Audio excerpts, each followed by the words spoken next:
Welcome from the Car HMI Detroit 2016.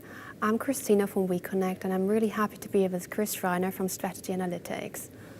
Chris, welcome to the conference. Thank you. And thank you so much for being here today. It's my pleasure. Do you mind briefly introducing yourself? Sure. My name is Chris Screiner. I head up the in-vehicle user experience service at Strategy Analytics. So we're looking at all the ways that the consumer interacts with the vehicle and vehicle controls, looking at their interests, need, willingness to pay, their satisfaction with systems, benchmarking infotainment systems, as well as looking at ADAS and autonomous vehicles.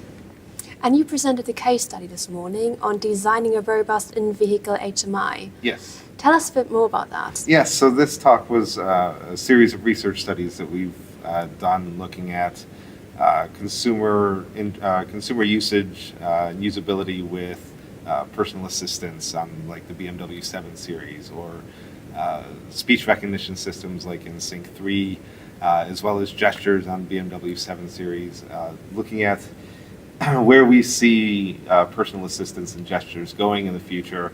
And then the second half of the talk is on autonomous vehicle HMI and benchmarks we've done with the Tesla Autopilot and with several park assist and traffic jam assist systems, looking at how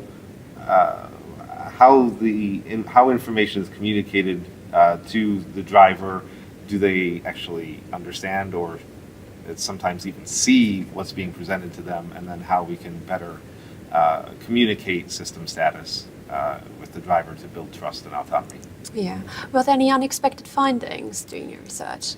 There are always unexpected findings. With the personal assistance, I was surprised because we also looked beyond automotive, so we looked at the Amazon Echo, and I was surprised at how much consumers really gravitated toward that type of solution. It does have a lot of kind of best practices about what a personal assistant can do in terms of being very flexible in the information it provides back to the user.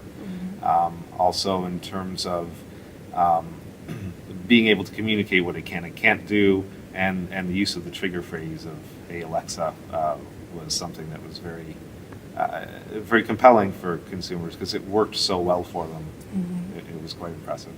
Okay, and you'll also be leading a roundtable discussion this afternoon. Yes. On assessing future in-vehicle HMI as well. Yes. What particular insights are you hoping to get?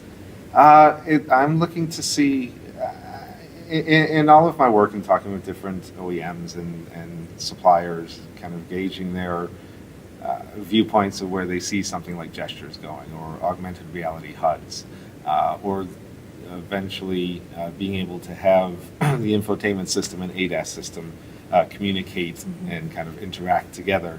It's interesting to see kind of where each of different companies might be at, or their viewpoints of how they're tackling that issue. Okay.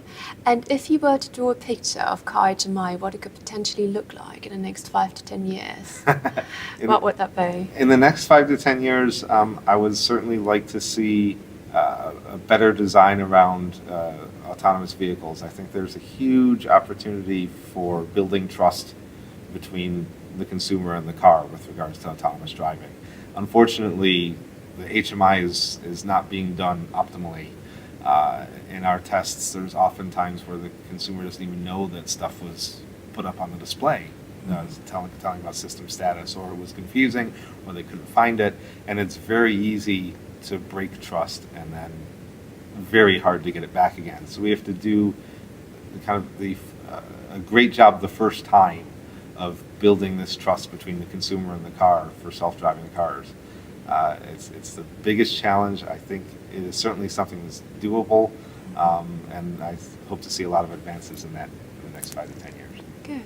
Well, great. Thank you so much for sharing your insights. Thank you. Really appreciate your time, and I hope you enjoy the rest of the conference. Thank you very much. Thank you.